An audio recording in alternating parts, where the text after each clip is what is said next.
All right, so let's begin. Welcome everybody to today's webinar on award opportunities in law and political science. My name is Michelle Belorci and I'm an outreach and recruitment specialist at the Institute of International Education. And I'm very pleased to have with me two stellar alumni ambassadors, Gretchen Bauer, who is a professor of political science at the University of Delaware. She did her Fulbright in Ghana, and Denixia Cuevas, who is a professor of law at Miami-Dade College, and her Fulbright was to India. So over the course of the next hour, we will be sharing information about the award opportunities around the world, and then you will hear specific information and experiences from Gretchen and Denixia and be able to ask questions of them at the end. So let's begin with a little background about the Fulbright program and the mission and history. So this year we are celebrating 75 years of the Fulbright program. We're very excited about this milestone, and the Fulbright program is up and running strong, and we've got grantees all around the world doing projects related to study, research, and professional projects related to their field. The mission of the program is to foster mutual understanding between nations and advance knowledge across communities to ultimately improve lives around the world. This is the U.S. government's flagship international educational and cultural exchange program, and it's sponsored by the U.S. Department of State with generous funding from many of our partner countries, and it's administered by the Institute of International Education. In terms of diversity and inclusion, we encourage all U.S. citizens to consider applying to the Fulbright program. U.S. citizenship is the baseline eligibility, and we really strive to have a diverse cohort that reflects the diversity and breadth of the U.S. population. As I mentioned, the baseline eligibility is U.S. citizenship. After that, it really depends on the award that you're considering applying to. About half of the awards in our awards catalog do require a PhD or terminal degree, but there are several awards that only require a master's degree and several years of experience.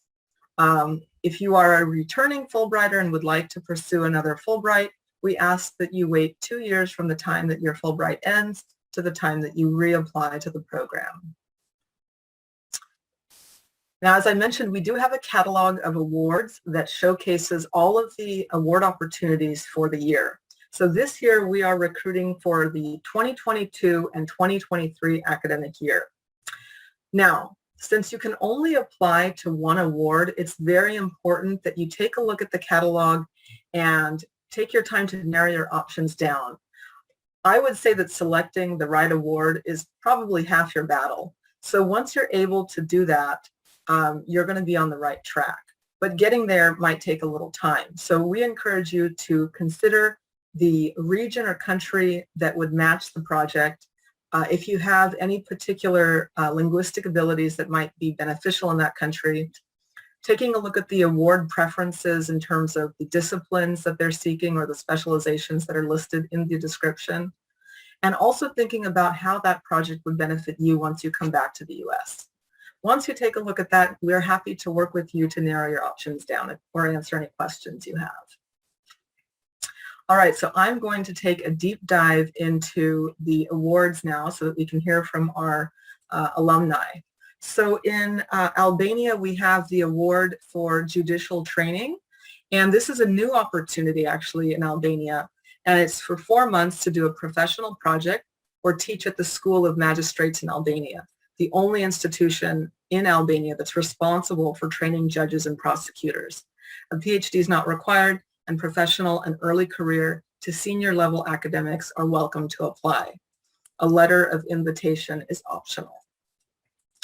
Austria's Fulbright Diplomatic Academy has a visiting professorship available in international studies, and this is an opportunity to teach or research or do both for 4 months. This is the oldest school of diplomacy in the world, and so it's a wonderful opportunity to engage with colleagues there. Scholars can do their projects in law, international relations, political science, or U.S. and non-U.S. history and area studies. And likewise, for this particular award, an invitation letter is optional. In Belgium, we have the NATO Security Studies Award. This is an award for 5 months and to teach or research in international relations or international security studies, etc., at a university or a think tank in Belgium or anywhere in Europe and the EU. Popular options have included the College of Europe and the Brussels office of the German Marshall Fund. This is a unique opportunity that allows U.S. scholars to delve deeper into NATO security interests, and it's the largest, NATO security interests, and we encourage you to consider this award if that is in your field of study. Moving on to the Czech Republic, they have the university, Masaryk University has a Distinguished Scholar in Social Studies Award, and this is a 3 to 4 month combination teaching research or research only at the Department of Social Studies, and the university is located in Brno, which is apparently, according to the description, one of the best places to study in Central Europe. Scholars can conduct their projects in several disciplines, including law and political science, and the host institution can assist in housing and placement and in placing dependents. If you bring your children, they can help place them in schools, in English language schools. So that's a nice benefit for that award, Czech Republic. The award to Finland, this is a unique award. It's the Bicentennial Chair in American Studies. This is actually a 9-month opportunity, and they're targeting mid-career to senior scholars.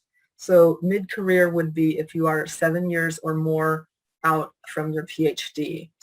And it would be to do a combination of research and teaching at the Department of Cultures at the North American Studies program at the University of Helsinki, which is the leading research university in Finland and ranks among the top 20 universities in Europe. For this particular award, since it's placed at that university, a letter of invitation should not be sought.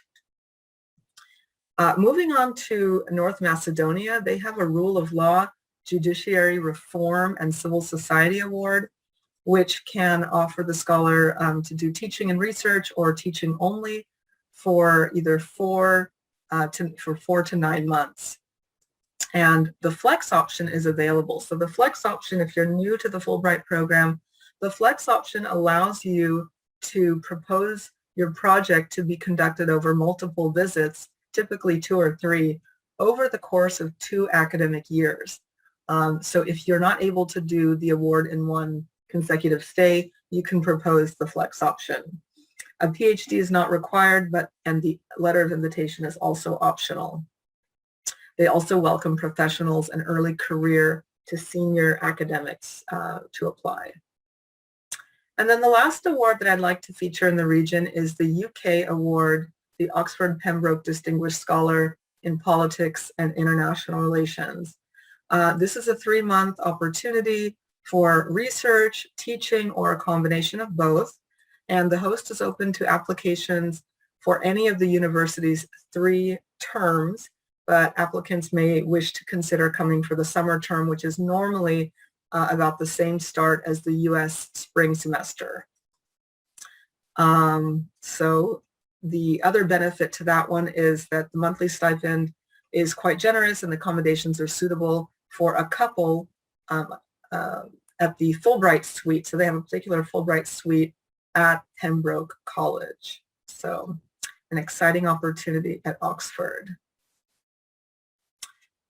All right, moving on to the next region, we have the Middle East and North Africa. And again, keep in mind the awards that I'm listing here are simply highlights. We have several more if you search in the catalog of awards. There's over 100 awards that list law or political science in the award description. So please do have a look at the catalog for the full array of awards. But we'll start off with the Multiple Disciplines Award to Kuwait. And that is a 4 to 10 month opportunity where scholars can research, teach, or do a combination of teaching and research. Law and political science are specifically mentioned in this particular award. There's a strong preference for curriculum development and program design, as well as student mentoring. So you can see that the focus here is more on capacity building. The host will also provide opportunities for the Fulbrighter to speak to local audiences and the media about their research. So they really want to put your name out there and give you visibility while you're in the country. The All Disciplines to Qatar, it's open to teaching or teaching and research for 5 or 10 months. So they would like you there for the semester or the academic year. And the host is Qatar University or the Hamad bin Khalifa University in Doha. Because it's placed at either institution, a letter of invitation should not be sought. The U.S. Embassy will determine placement. Moving on to the All Disciplines Award in Tunisia. Tunisia welcomes scholars to teach full-time or conduct a combination of teaching and research for the project for 3 to 10 months. So again, when you see a range for 4 to 9 months or 3 to 10 months, that's up to the scholar, the applicant, to determine the time they would need to conduct their project. If you are going to be requesting a letter of invitation, it's always good to discuss with the host what they would like, how long they can host you, and in that discussion you can come up with a negotiated time length and time for the grant. And for Tunisia, English is sufficient. No other language is required, and the teaching will be in English. And then the last award that I'd like to mention in this region is the MENA Regional Research Program. This is actually a multi-country option. It allows scholars to conduct research in 2 or more countries in the Middle East and North Africa. All disciplines, it's an all disciplines award, but it's open to law and political science, and a PhD is not required. It's open to professionals and academics at all levels. And the good thing about this award is that the flex option is available, so you don't need to conduct all of the trips in one go. So that is just a few of the highlights for the MENA region. Moving on to Sub-Saharan Africa, we have a few awards that I'd like to feature. Burkina Faso has the award open to law. It's the business admin, law or medical sciences. It's a 9-month opportunity, and the applicant can choose to affiliate with the University of St. Thomas de Aquin or the Institut Supérieur Privé Polytechnique. And so I would urge you to consider that if you'd like to make an impact in Burkina Faso. Ethiopia offers an All Disciplines Award. It's a 10-month opportunity. What you will notice for the awards in Sub-Saharan Africa is that they tend to be for the full academic year so that the scholar can maximize and have the most impact at that host institution. So with Ethiopia, the applicant may choose to affiliate with one of the several academic institutions across the country, and the University of Gondar in particular has expressed an interest in scholars in social sciences. South Africa allows the scholar to research or teach for 6 to 10 months, and there are 26 institutions across the country that can host scholars. So that's another great opportunity, and a terminal degree is not required. Zimbabwe has a new award. It's called the Public Policy and Governance Award. This is also a 10-month opportunity. Applicants can choose to affiliate with Africa University, Midlands State University, or the University of Zimbabwe. And the particular areas of interest include extractive industries, transitional justice, governance, elections, women's and child rights. So an exciting award in Zimbabwe. And then similar to the MENA award, the Sub-Saharan Africa region offers the Africa Regional Research Program specifically for projects that are research only, and whether it's 1 country or up to 3 countries. So this award is open to all disciplines and also offers the flex option. All right. Going on to East Asia and Pacific as we make our way around the world, the award to Australia, this award has been around for a while. It's an exciting opportunity for senior scholars in public policy to affiliate with Flinders University and Carnegie Mellon, Australia. And the purpose of the award is to increase the awareness of the field of applied public policy in Australia and to promote comparative and collaborative research between the U.S. and Australia, especially in topics related to democratic resilience. The award is 4 to 5 months, and start dates can begin in January or February of 2023. So the awards to Australia always begin in the spring semester. Japan has the award called Study of the United States. It might be a little bit misleading, but it's anything related to the U.S. In terms of social sciences and humanities, the award is open for a semester or two, so 5 to 10 months for teaching. And what they would like to see are courses that relate to, quote unquote, the American experience. So they're really seeking American academics to teach courses related to U.S. history, law, public policy, etc. So that's something that would be exciting to consider. The Peace Studies Award to Korea is at Kyunghee University, where the scholar would be teaching graduate students at the university's Graduate Institute of Peace Studies. So this is a very prestigious institution in Korea. The courses that the scholar proposes should relate to the causes of armed conflict and preventative measures against war and genocide, etc. There's more information in the award description, so please do consider Korea if that would be a good option for you.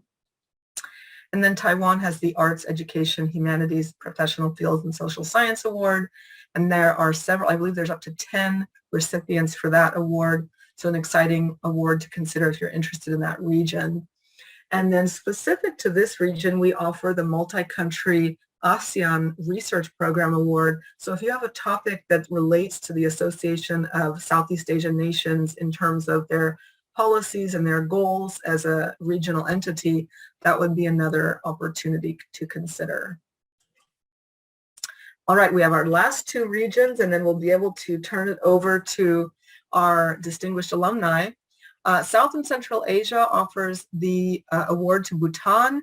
This is a 10-month teaching opportunity open to multiple disciplines. So take a look, and I believe political science and international relations are listed. An exciting opportunity to be in the Kingdom of Bhutan. India offers one of the largest awards in the program, the Fulbright Nehru Academic and Professional Excellence Award. And you will hear from Denixia Cuevas in a little bit about her experience on that award to India. There are 40 spots available for this award, and it is 4 to 9 months in length. Kazakhstan has an all disciplines award. They are seeking applicants for 5 or 10 months, and they are open to all different hosts, and a letter of invitation is not required. Similarly, Maldives has an award seeking specifically academics in the field of law to teach at Maldivian National University. This is a relatively new opportunity at MNU to teach in law, and they're specifically looking at justice and social justice and reform.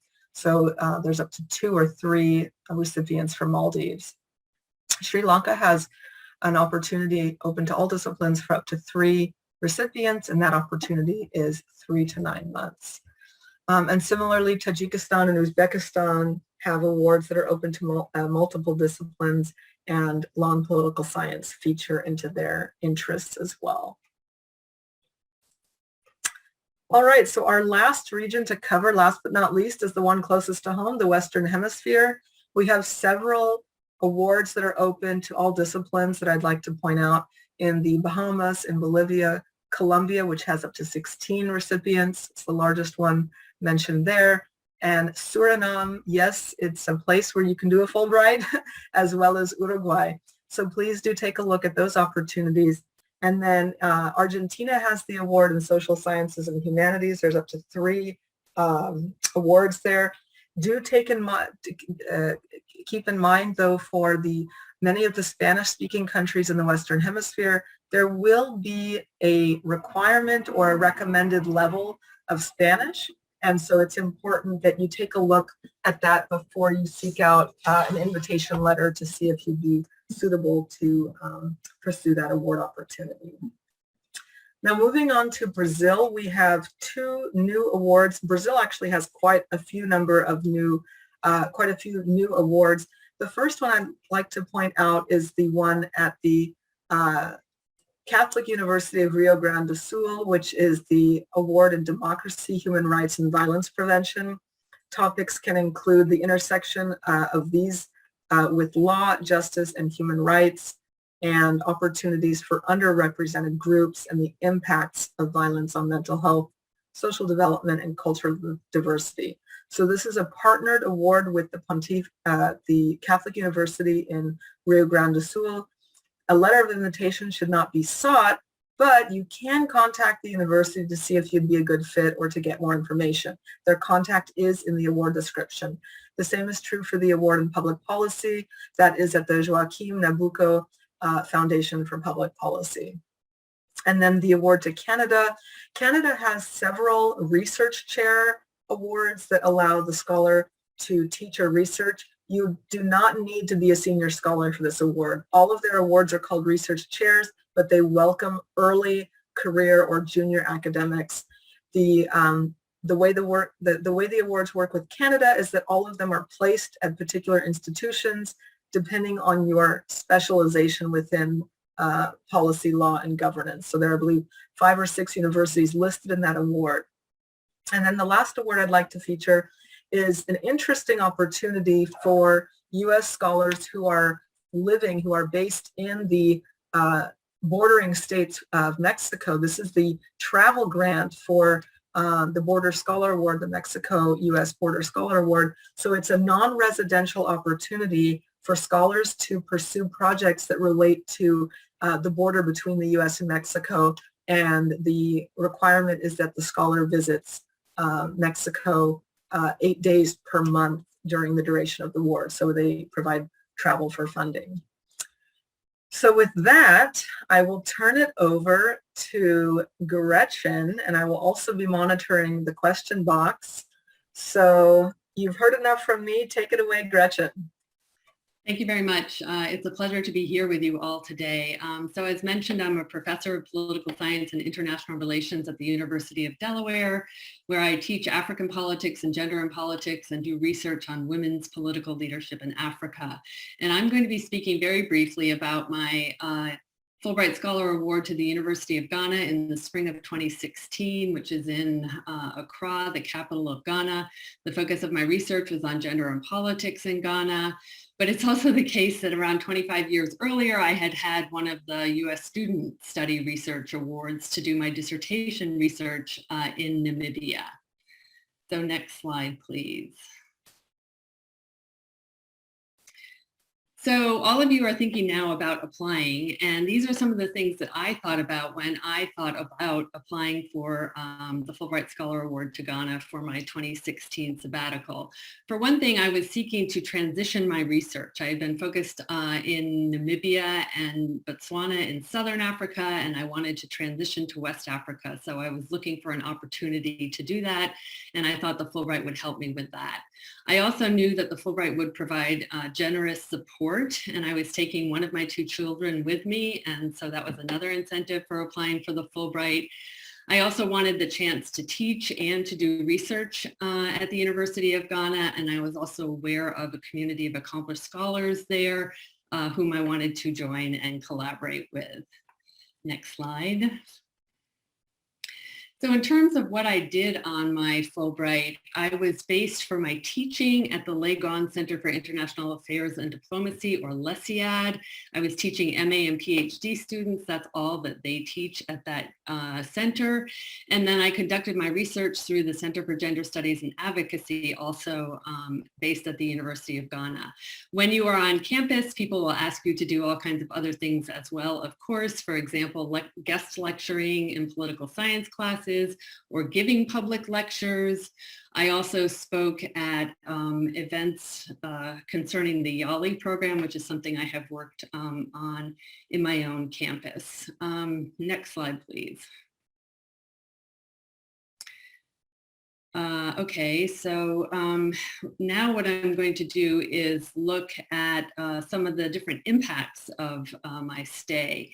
And the first one was a professional impact. And I would say the greatest professional impact has been an enduring research collaboration with my colleague, Professor Kosia Darkwa, who's the head of the sociology department there.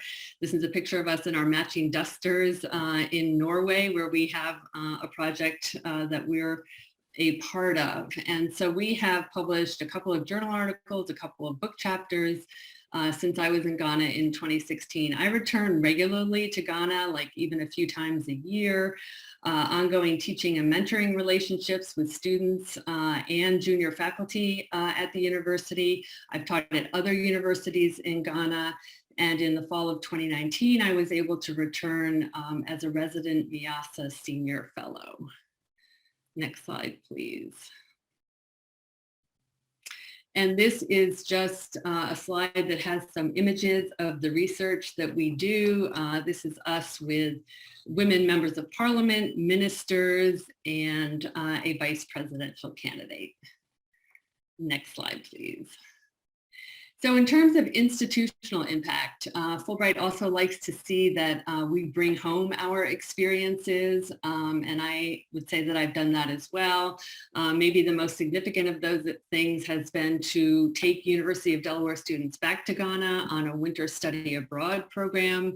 I've also mentored those on my campus who are applying, either faculty or students, for Fulbright awards. Of course, all of the material that I gained during my Fulbright, I infused into my classes. And then while I was there, I also met with some University of Delaware recruiters who happened to be passing through. Next slide, please. And then personal impact. So this slide shows a number of the different things that I did while I was there. The lower right-hand corner, the two taller ones are my children. So I was able to take them on their third sabbatical with me to Africa, gained a love and appreciation of Ghanaian food and fashion, lived in a vibrant cosmopolitan West African capital city, learned tremendously about African politics, history, culture, literature, arts, and languages, and made lifelong friendships. And as I mentioned, I do return to Ghana regularly. So I didn't talk very much about how I approached my application, but I'd be happy to do that in the Q&A. Thank you.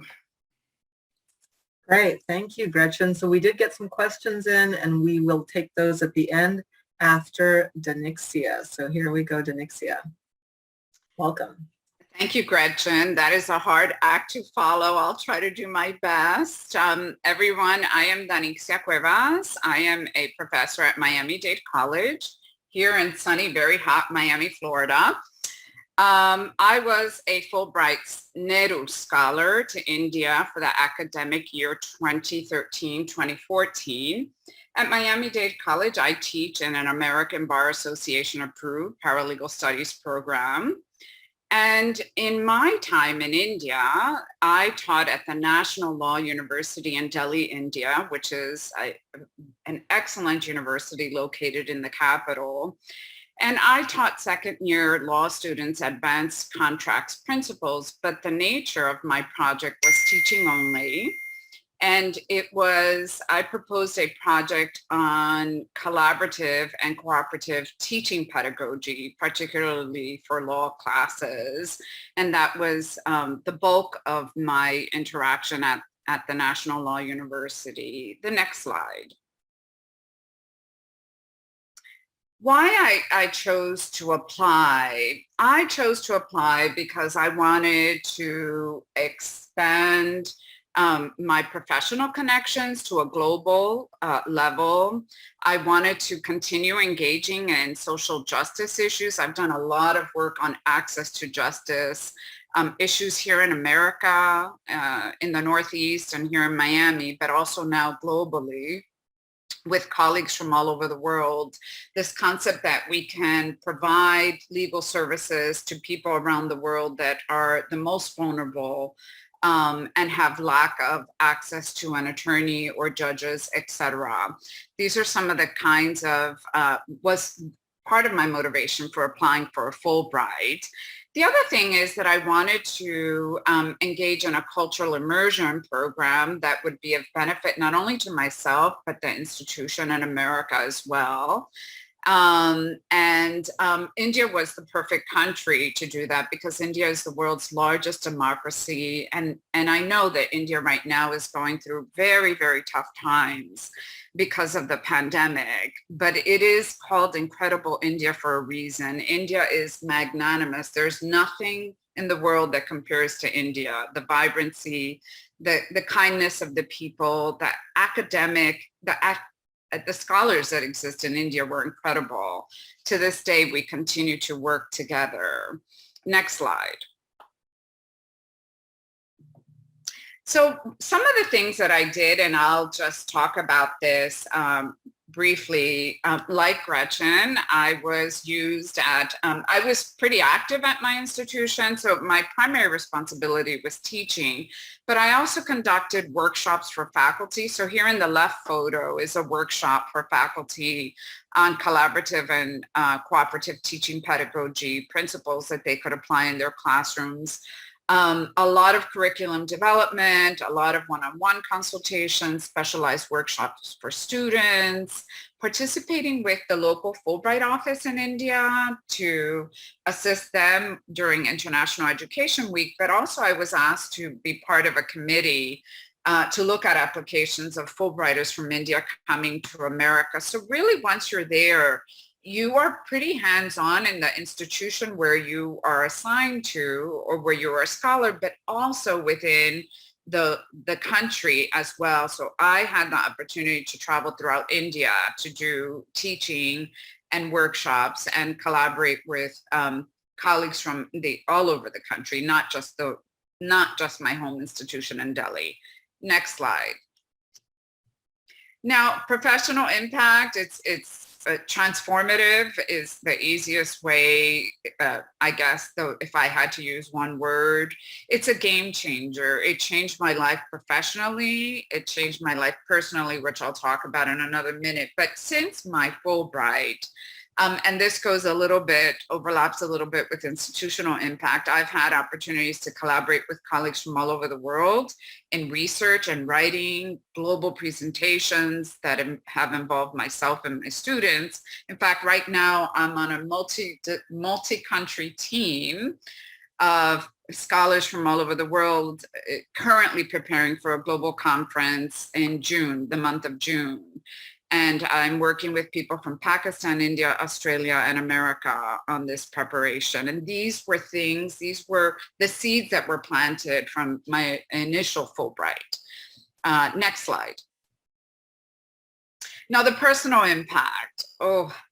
Let me try to make this as brief as I can because it was also very powerful. I went with my then 10-year-old daughter. She started middle school in India. She went to an only Indian school.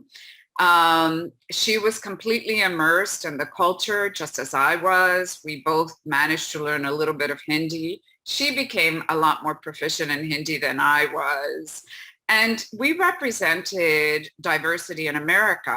I am a very proud Puerto Rican American woman. And when I arrived in India, people often said to me, but you don't have blonde hair and blue eyes and you're American. I'm like, yeah, I'm considered a minority in America, but I'm American, I'm Puerto Rican. And so there was this cultural exchange throughout our time in India where as much as we learned about India, we represented the diversity in America, not only as a community college faculty, that's my background, but also as a Puerto Rican American from this country and giving them the opportunity to learn about that little island and also to have cultural exchanges of language and food and music and dance. So we had a lot of Puerto Rican Indian parties when I was in India because we like to be festive and dance and hear music, and that worked out really well. Next slide.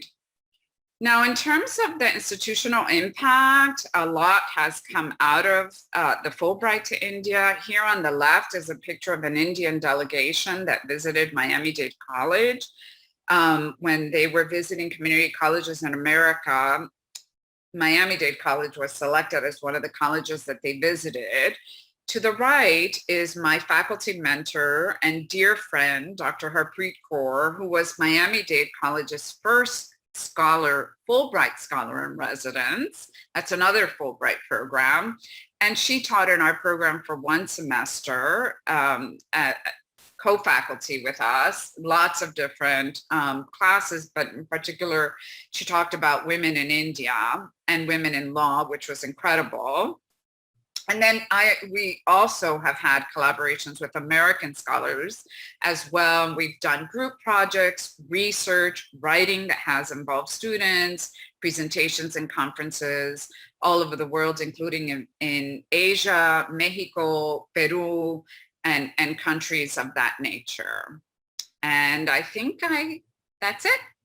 Is that it, Michelle? I don't think I have any more questions. That is it. Thank Perfect. you, ladies, so much for getting through the slides so quickly. I just want to put out the last slide that has our contact information here at IIE. Scholars at IIE is where you can direct your questions if you don't know which award you're looking to consider. If you already are in the catalog and looking to consider an award, each of the awards has a contact for program staff, so please reach out to us. And feel free to contact Gretchen and Denixia to learn more about their experiences if you have questions that come up after this webinar. But so we do have some questions that came in, and so I'm taking a look now. One of the first questions we have is for Gretchen. Were you expected to publish the research you completed, and if so, did Fulbright assist with that process? Yeah, so thank you very much for that question. And Fulbright does not follow up and say, you know, what have you published since your Fulbright? But as I said, I have published quite a bit together with my collaborator. I also published a couple of pieces on my own as well. And so, you know, while they don't expect us to give them our published results, they also don't assist us in the publication process. So all of those went through normal review processes. Great. And can both of you speak about the process with the final report you had to submit, or if there was a mid-year report that Fulbright asked you to submit, and what that all included? So I'll take the first stab at that. So it was one final report that I had to complete within 30 days upon arriving returning to America. And the questions were pretty simple. It was about the nature of the Fulbright, what was done there, what was the support provided by the institution, and would there be any collaborative or sustainable projects coming as a result of the Fulbright experience? Yeah, so I do not even remember writing a final report, but I'm sure that I did. And I'm sure that I did just what Denixia said. You know, I was also returning from my sabbatical, and so I had to submit a report to my institution on what I had done on my sabbatical, so they were probably very similar. All right, sounds good. All right, so we have a question about, this one I can take, the citizenship question. What if an applicant has dual citizenship in the U.S. and another country, but it's not the country they're proposing to go to? Is it possible to apply for the Fulbright? Yes, so that is possible. We do have some restrictions on dual citizenship if you are applying to that country of your second citizenship. If that is an issue, it will be, if that's not allowed, that will be listed in the award description. Immediately what comes to mind is Spain, Australia, Germany. Those don't allow dual citizens if you're of that second citizenship. All right, so moving on, we have a question. Okay, so this one probably, well, for the both of you, did Fulbright provide enough resources to enroll your children in school, et cetera? Yeah, so I'll start with that. As I mentioned in my presentation, I applied for Fulbright because I knew that the funding was generous. And so they do support dependents, whether that is, spouses or partners or children. And that includes paying for the students to attend very selective, expensive private schools, which you may or may not want to send your child to, but you do have that option. They pay for, plane fares. I think they're with some kind of health care, and then housing as well was provided, at least in our case. And in addition to that, some relatively small monthly stipend. So I didn't talk about, what I thought about as I applied, but one of my considerations was, do I go for a semester or go for a year? And I would say that if there was one thing I would do differently, I would go for a year and not a semester. I thought I couldn't afford to go for a year because I get less sabbatical support if I take a sabbatical for a year. But in retrospect, I think Fulbright, could have probably made up any lost income. And so again, I urge everyone to think very carefully about that, and the support should be pretty generous. For me, I agree with Gretchen. If you can go for a year, that would be fantastic. I was unable to leave for a year. That was not going to happen at my institution. And my colleague is on this webinar. Thanks to her, she taught my classes while I was away. But if you can go for a year, you should. I had a similar experience. The Fulbright stipend was very generous. My daughter had her tuition paid at a very good school in Delhi. And we did not have housing at the institution, but we were able to use the Fulbright stipend to find housing near her school, because that for me was more important, that we reside near my daughter's school and that I would be the one commuting, and she would not be commuting at the age of 10.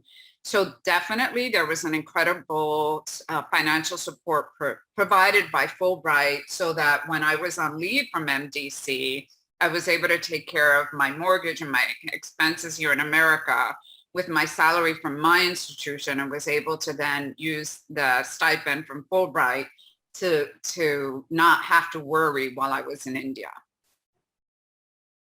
Great. All right, so we have another question. Did you ever feel danger in the countries you were doing your Fulbright? So you were both in the global south, as it were. Were there any concerns? I never felt danger. I mean, I've been going back and forth to Africa for decades, to different African countries, and I have to say I've never felt danger in any of them. And, across the city of 4 million people. And so you treat it as, you would any city probably of 4 million people anywhere in the world, but I did not feel any danger or threat. I think, I can't say that I felt any particular danger. I did have one scary experience. Perhaps it was being a foreigner and being a woman by herself in India in the beginning. And I didn't know the lay of the land, but I quickly learned the lay of the land because I stepped outside of my comfort zone and built a community of neighbors, friends, and colleagues. And once that happened, I was fine. And to this day, my daughter and I will travel anywhere around the world, and we're just not afraid, because we literally went to India with no background whatsoever about India. And we survived and thrived, and like Gretchen, have been returning to India every summer, except that because of the pandemic, have been unable to do so. So in short, no. I think you just generally are careful and mindful, and you pick and choose where you're going to go, and you learn the lay of the land, and then you just follow the rules like you would here in America. And I'll just add one more thing. Because as I mentioned, I had lived and worked and traveled in many parts of Africa before going to Ghana, but Ghana still took me out of my comfort zone in a way that no place ever had before. But, again, that is a wonderful thing. I think that's a good thing, that comes out of the Fulbright experience. And for some reason, I would get pulled over all the time driving. So, I sort of, anyway, that would happen to me, but that never made me feel in any kind of danger. Great. And just to put it out there, pandemic aside, the Fulbright program monitors the situations in countries, and if there are regions within a particular country that are unsafe, it would be mentioned in the award, or, travel would not be approved. So we try and ensure the safety before Fulbrighters even leave the U.S. So again, the awards we're recruiting for, we're getting some questions, and I don't know if there are any students on the call, but these are for faculty, independent scholars, those with a PhD or several years of experience, so or a JD. So if you are recently, about to graduate with your bachelor's degree, please visit the Fulbright U.S. student program. I know that there's always, the term Fulbright Scholar is used kind of for a lot of things, but in this case, we're really talking about academics and professionals with significant experience. So if you're a student or a recent graduate, we do have opportunities for you in the student program. The other questions we've been getting relate to the specialist program. We at IIE do not administer the specialist program, but both Gretchen and Denixia have had experience. So if you'd like to share a little bit about what that program is. In fact, tomorrow there's a Fulbright Specialist webinar at 1 o'clock, and I'll be speaking at that one with another alumni. You could send me an email, I'll put it in the chat box, and I'll be happy to forward it to you. But basically, it's a short-term program, and I was able to do 2 to India in 2016 and 2019 because I can no longer leave my institution for 1 term. I'm hoping that my colleague who's on this webinar is the next one who leaves and I get to cover her classes.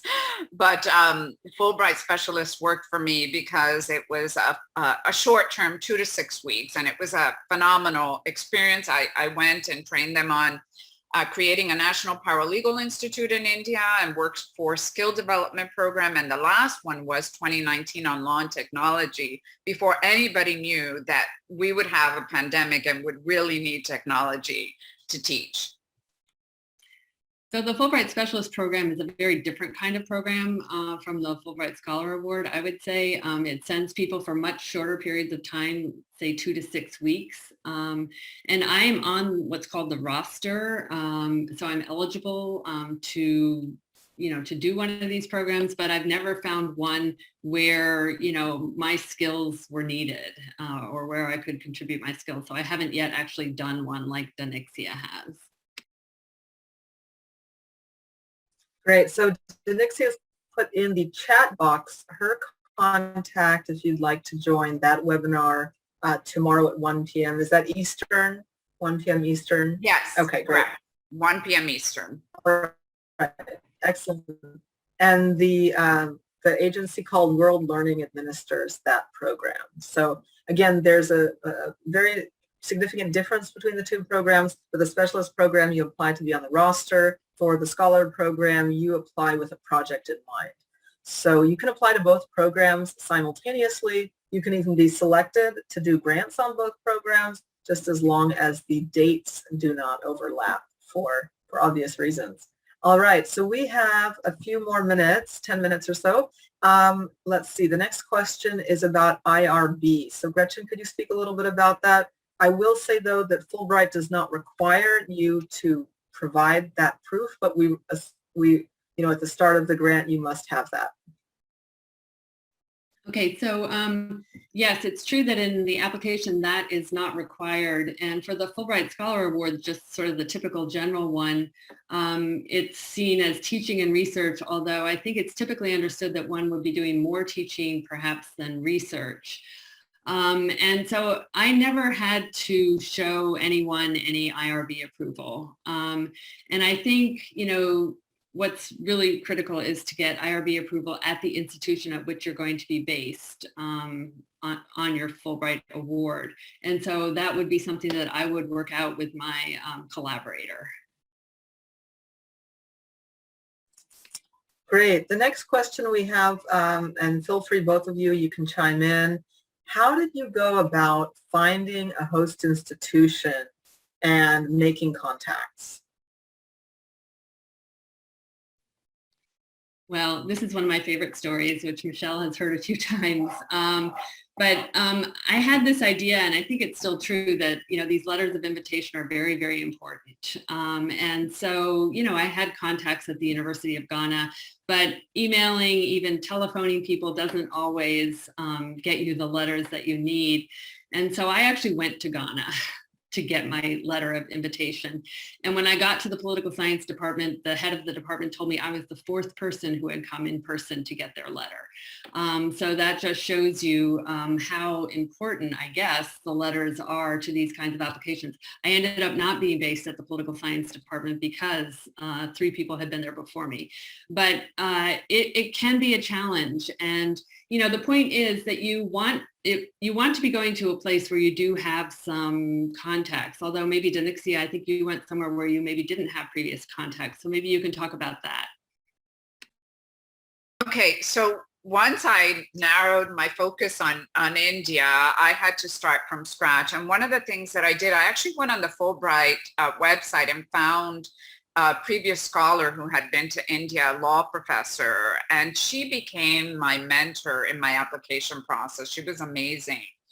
Once I was accepted, I needed an institution, and I reached out to her, and I knew I wanted to be in Delhi. I'm not the rural type. I wanted to be in a city.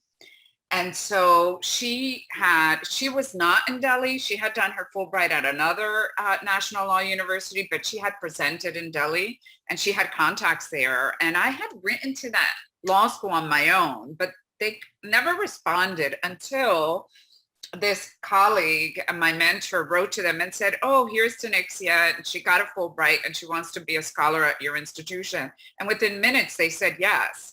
I was the first Fulbright scholar they had ever had. And it was because she introduced me to the institution. And that's how I was able to make it happen. It was very unintentional because I had no contact. I knew nothing about India before I applied. Absolutely nothing until I researched the country and prepared my application. All right, and we have a whole section on our website about developing contacts abroad and what the letter of invitation should include. You can share that with the potential host if you'd like, but it does give you that competitive advantage if it's not required, because it does show buy-in and interest from the host, and they can also outline how you will be beneficial, your stay will be beneficial to them. So the next question we have is, how long did it take to do the application? And so I'll just add one more thing about the letter of invitation. This may be a little shameless, but I sent the 2 places I was going to be based drafts for them to work from. There's nothing wrong with that. Anyway, so the question was how long the application takes. It depends on when you start counting, right? You start thinking about it, you start looking at the website, you start exploring different institutional affiliations and maybe, scholars who you're familiar with and so on and so forth. They have moved the deadline to September 15th. It used to be August 1st. So, it used to be that there was a crunch in July as you were trying to get reference letters, from colleagues and so on. So I don't think, when you actually sit down to do it, it probably takes, maybe more than a week of writing or something. But I think there's a lot of thought that goes into it in advance and, exploring, all the different options and so on.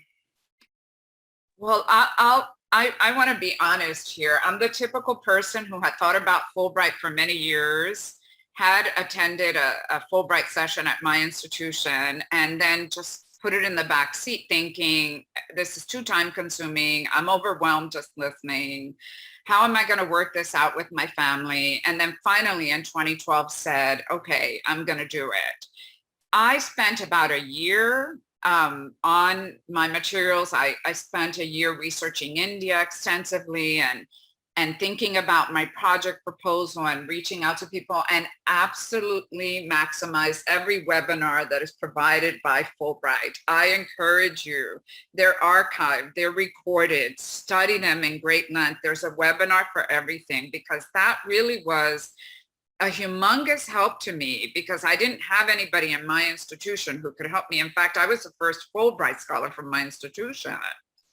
And so, I was figuring this out as I went along. Ever since then, like Gretchen, I mentor my colleagues at my institution, and anybody who asks me for help, I'm so happy to help them because it's such an incredible experience. But once I narrowed down India, I would say it was about a year, and I spent a lot of time on the research, the writing of my proposal, getting letters of recommendation and everything. I took a lot of time. I knew that if I was going to do this, I really wanted to knock it out of the park, so to speak. This is something that I would invest my time in. And it worked to my advantage. So everybody might have a different time frame. I do recommend, I was on the peer review when I returned from India. One thing you could always notice is if somebody does their application kind of when they're on the subway, we can see that on the review side of things. So take time, take advantage of the webinars, reach out to the Fulbright people. They're amazing. And they'll answer your questions, they'll guide you, they'll mentor you, and you too can have a successful application. Yeah, and I would say that the application process is surprisingly competitive. I think I didn't anticipate that. And there are two stages which you need to understand as well. So one is stateside in the US, and then one is when your application gets sent overseas, if it does get sent overseas. So just because you make it on the stateside side doesn't mean that you will be selected in country. And so that's why, your local affiliation is also so important, because you want people in country advocating on your behalf, right? And so I think it said it briefly in one of my slides, but when I got my Fulbright to Ghana, that was after trying, 2 other times for my Namibia and Botswana sabbaticals when I had not gotten a Fulbright. I had applied for the African Regional Research Program those 2 times, which is even more competitive. And so the lesson there is keep trying. But also make sure you're applying for the right Fulbright. You heard about all kinds of different Fulbrights today, but be sure that you're applying for the one that is right for you and that you're going to be most competitive for. Absolutely. So that answers the question of how many times did it take? Denixia, were you successful on the first try? Yes, I was just fortunate. It was my first time applying, and I was very grateful to have. I think all those webinars paid off. I did every one of them, and there's somebody who's no longer there who was amazing. I was always emailing him, and the man was so patient with me. He always returned my emails. I think I know who that is. I had the pleasure he's amazing. With him. Yep. All right, so we are down to the last minute. I want to thank both of you for joining us today, and I just want to put in a plug for everyone who is not on our newsletter. To get that information, you can visit CIES.org and connect with Fulbright, sign up there. You can contact Gretchen and Denixia. They've given their contact, or they're easy to search. They have been incredible supporters of the program. Once they got back from their Fulbright, they serve as alumni ambassadors.